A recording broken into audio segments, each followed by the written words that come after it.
Hello, everyone. National Black Leadership. My name is Carlette Griston, and I'm the chair of the National Black Leadership Caucus here in New Hanover County. And I want to say good afternoon.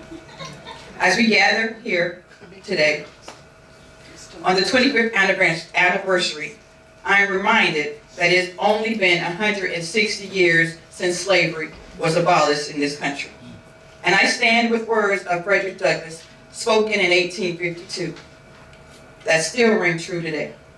What to a slave is the 4th of July? For millions of enslaved Africans, Independence Day was never a celebration of freedom. It was a painful reminder of the contradiction, between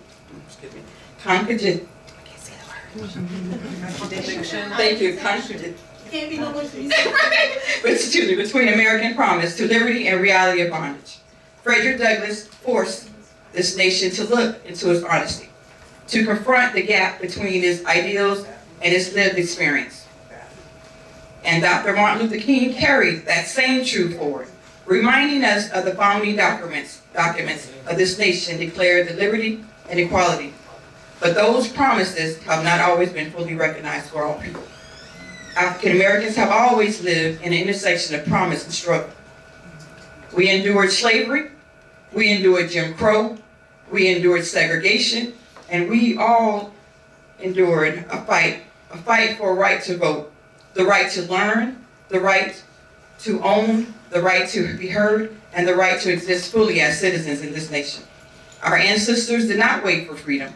They worked, they resisted, they organized, and they built the mindset of oppression. Oppression.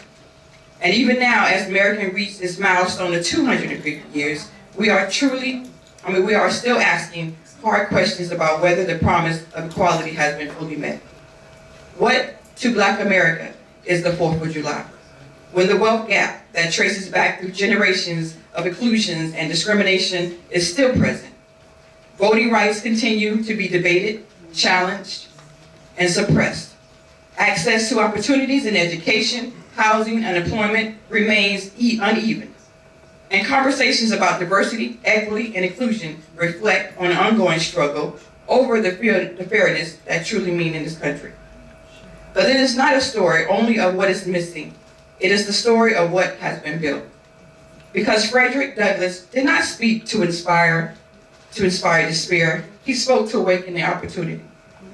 The story of Black America is also a story of resilience, a story of survival. Since 1619, Black Americans have helped shape the nation in every way by building its economy, defending its democracy, enriching its culture in music, science, literature, and the future. Because of this history is not only something we remember, it is something we respect to. The question before us is not only what America has been, but what America chooses to become. We stand on shoulders of those who were denied freedom, yet still built legacy. We stand on strength of families who endure injustice, yet still held dignity.